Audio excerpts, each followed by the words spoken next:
بسم الله الرحمن الرحيم. الحمد لله الذي علم بالقلم، علم الإنسان ما لم يعلم، وتكريما وتعظيما للقلم وللكتابة قال الله تعالى: نون والقلم وما يسطرون.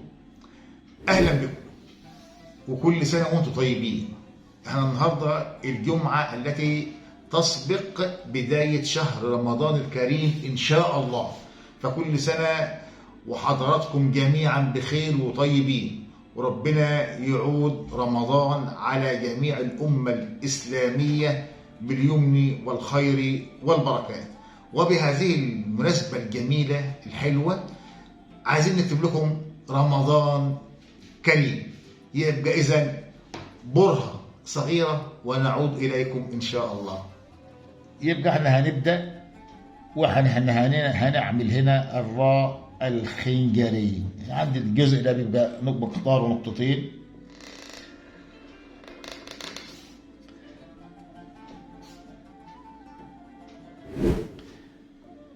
الراء الخنجرية بنعمل النصل بتاعها رسم بهذا الشكل. الترويسة بتاعتنا بالراحة خلاص كده اهو. يبقى ده حرف الراء.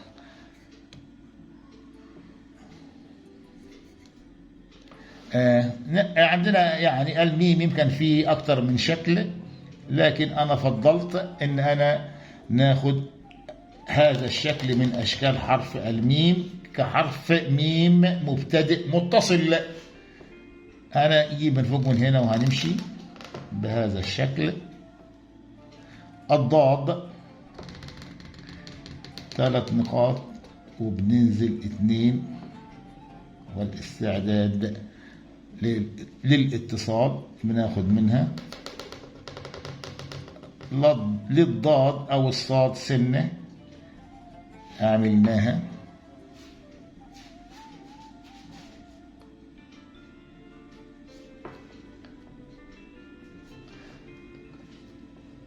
ثم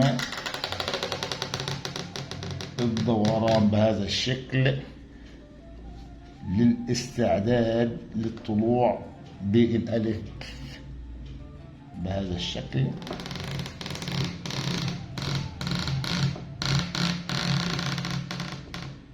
ممكن نقف وممكن ننزل بالجزء ده بهذا الشكل.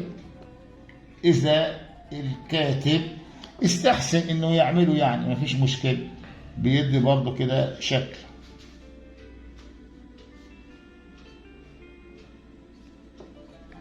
النون ممكن تطلع بره، بس لو كان في بعض التداخل الخفيف اللي الحروف فيه يعني ما تضايقش بعضيها، يبقى لا مانع انها نخش ببداية حرف النون هنا، ثم نعمل الكاسة بتاعة النون.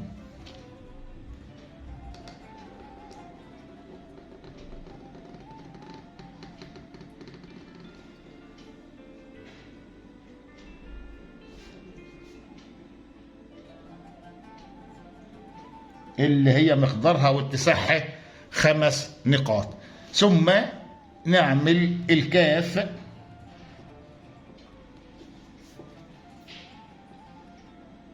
لها ترويسة، ثم الليونة بتاع اللي موجودة في حرف الكاف. الليونة هي يعني ان الحرف ما يبقاش ستريت، ما يبقاش عدل خالص كده، لكن في ما يسمى في لغة الخط العربي بالليونة.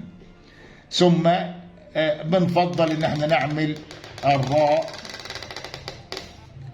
بهذا الشكل.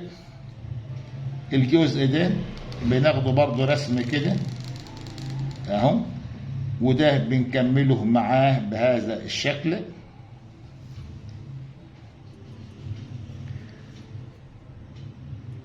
وبعدين عندنا اتصال الياء مع الميم، لها عدة أشكال برضو. لكل واحد بيكتب بيبقى له أساسا يعني بيفضل شيء معين. يمكن أنا فضلت أن أنا نعمل السنة التي تسبق حرف الميم اللي هي هنا الياء يعني بهذا الشكل، ثم الميم الواوية بهذا الشكل اهي. وناخد منها وبنمشي، ثم برضو هذا الجزء رسم بهذا الشكل، والجزء اللي في الأسفل اللي أنا بنشتغل فيه ده برضه هو بيبقى رسم كده بهذا القلم، وبعدين بندي التخانة المناسبة يعني. برضه استخدام سن القلم بيبقى برضه زاد أهمية. ثم بنيجي نعمل الكاف بتاعتي.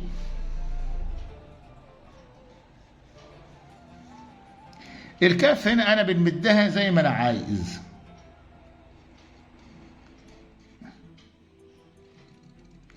يمكن بيكون لها طول معين، ولكن يعني يمكن يزداد الطول شوية هنا لا مانع، ولكل واحد برضه مطلق الحرية في إن هو يؤدي بما يتراءى له.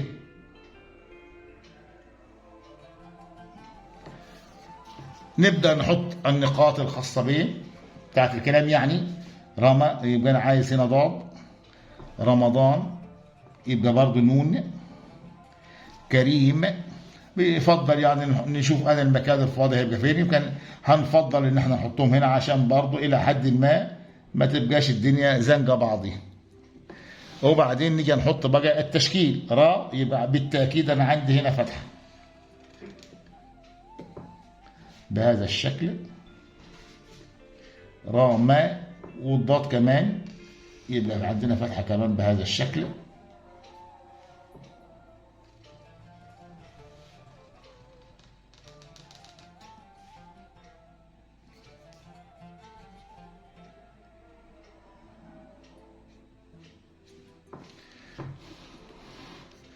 كريم يعني برضه أنا عايز نهاية العبارة أو الكلمات تنقفل معايا بهذا الشكل، يبقى ممكن بنقفل هنا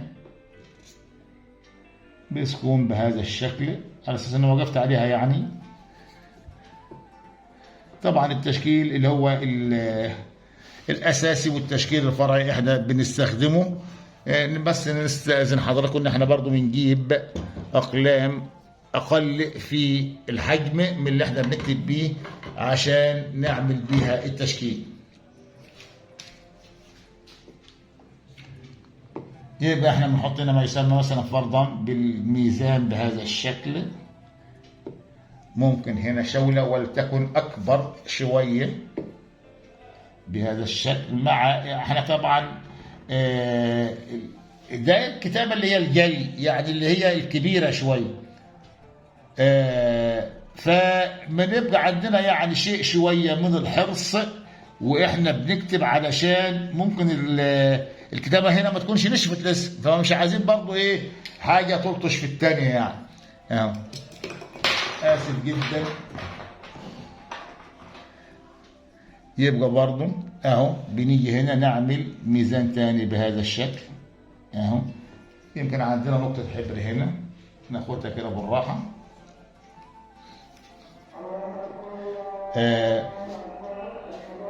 هنا يبقى الفتحة دي يبقى هي بتاعت الكاف، وبعدين الميم ممكن ان انا بنحط فوقيها ميم بهذا الشكل كحلية وبقلم برضو اقل، لكن احنا مش عايزين برضو يعني نزنق الدنيا اكتر من اللازم.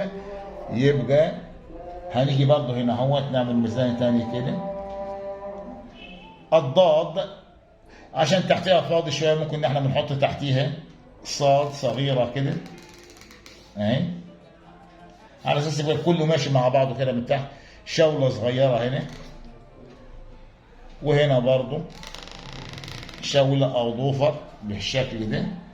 يعني احنا مش عايزين برضو يعني نكسر من التشكيلات، ولذلك احنا هنكتفي بهذا القدر من الكتابه، مش هنحط تشكيلات برضو اكتر من كده علشان برضو ان احنا تبقى الامور بالنسبه لنا بسيطه. يبقى اذا كل سنه وانتم طيبين. يعني كتبنا رمضان كريم بمناسبه ان شاء الله شهر رمضان اللي هو على الابواب، فكل سنه والجميع بخير وطيبين، ويكون رمضان سعيد على جميع المصريين بإذن الله يعني. وإن شاء الله إلى لقاء قادم إن شاء الله. برضو يمكن نستكمل ببعض الأمور برضو الخاصة ببعض الكتابات أو بعض الآيات الدالة على شهر رمضان، أو فيما هو متعلق ببعض الأحاديث برضو الخاصة بشهر رمضان، على أساس أن هذا الشهر شهر فضيل كريم. لا أحب أن أطيل عليكم، إلى لقاء قادم إن شاء الله، وكل سنة وأنتم طيبين، والسلام عليكم ورحمة الله وبركاته.